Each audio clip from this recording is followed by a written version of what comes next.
usus ini tidak boleh sembarangan makan ya, karena makanan kita kan pasti akan melewati usus kita. Nah kalau terjadi peradangan, ini kalau salah makan, waduh ini bisa membuat kondisinya semakin memburuk ya. Nah untuk membahasnya ini telah tersambung bersama kami di sambungan Zoom dengan Mbak Amelia Eka Putri SGZ. Oke Mbak Amelia, hari ini kita akan membahas beberapa makanan yang katanya baik ya kalau kita ngomongin tentang penderita radang usus yang katanya tidak boleh makan sembarangan seperti itu ya. Iya. Ya salah satunya adalah makanan yang mengandung probiotik. Ini gimana nih Mbak Amelia?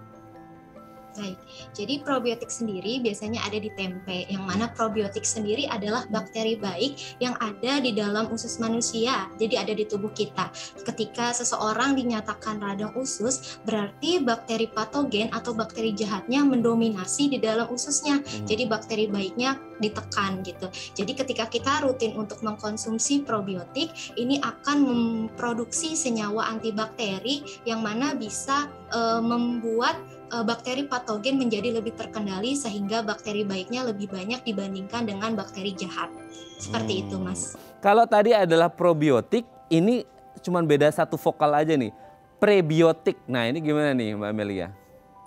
Baik, jadi untuk prebiotik sendiri ini adalah sumber makanan bagi bakteri baik atau probiotik yang tadi, Mas. Oke.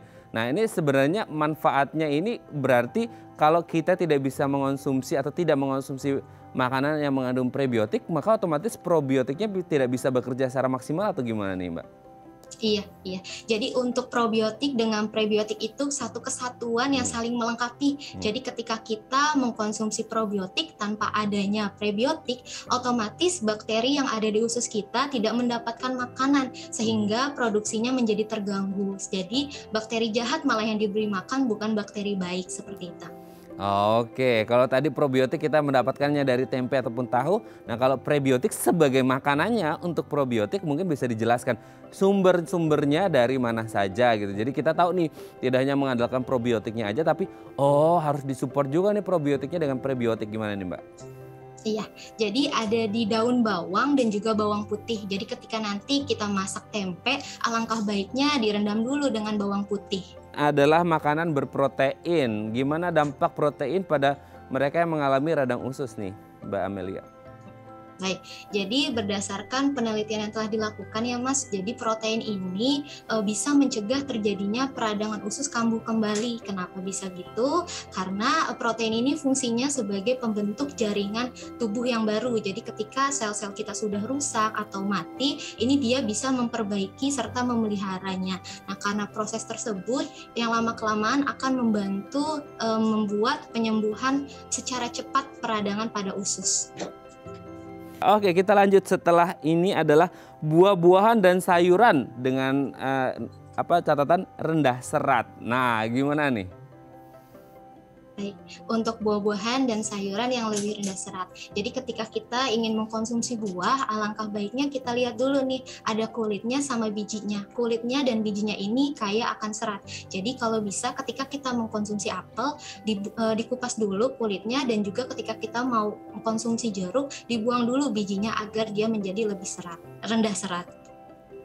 Oke, mungkin bisa dijelaskan Mbak Amelia contoh buah-buahan ataupun sayuran yang baik atau yang rendah serat ini seperti apa gitu. Karena kan selama ini mungkin kita berpikirnya kita makan buah sama sayur kan karena kita ngambil seratnya ya gitu ya. Untuk apalagi untuk mereka yang punya masalah dengan konstipasi seperti itu. Nah gimana nih maksudnya yang rendah serat ini yang seperti apa? Iya, baik. Jadi nanti ketika rendah serat itu kan biasanya tinggi air gitu. Nanti kita kalau mau makan yang rendah serat, buah-buahnya bisa dari apelnya tapi dikupas dulu kulitnya. Terus kalau jeruk dibikin sarinya aja, diperes. Terus kalau yang rendah serat itu ada pisang. Untuk sayuran biasanya sayuran itu ada 3 kategori, ada golongan A, B, dan juga C. Nah golongan C ini biasanya tinggi serat seperti daun singkong. Tapi kalau golongan A ini sangat rendah serat seperti oyong, labu siam, dan juga timun. Yang terakhir Mbak Amelia, gandum olahan bebas gluten gimana nih? Jadi gandum bebas gluten. Jadi kalau gluten itu biasanya ada proteinnya namanya prolamin. Jadi ketika kita mengkonsumsi gandum yang sudah bebas gluten, prolamin ini yang di dalam tubuh di dalam gandum ini sudah tidak ada. Jadi menyebabkan ketika kita mengkonsumsinya lebih aman karena gluten ini ketika di usus dia sangat resisten. Jadi tidak bisa dicerna oleh yang namanya enzim proteolitik. Jadi ketika kita yang mengalami radang usus mengonsumsi yang bebas gluten ini akan lebih mudah untuk diserap dan juga aman untuk radang usus. Baik, terima kasih Mbak Amelia Eka Putri SGZ, ahli gizi dari Rumah Sakit Permata Bekasi sudah berbagi bersama kami pagi hari ini. Sehat selalu, salam untuk keluarga di rumah dan teman-teman di rumah sakit. Selamat pagi, Assalamualaikum Mbak Amelia.